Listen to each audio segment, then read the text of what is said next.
Сказал, что в горячей воде у чая другой вкус.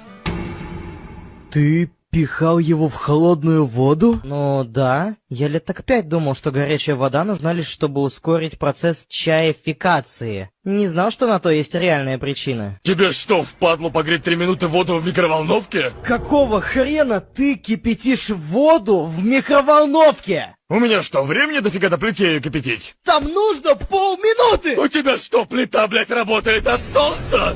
Сколько она у тебя на плите кипятится? 7 минут! Просто ставишь кружку на плиту, ставишь средний огонь и все, даже быстрее, чем на сковороде. Ты ставишь на плиту всю кружку?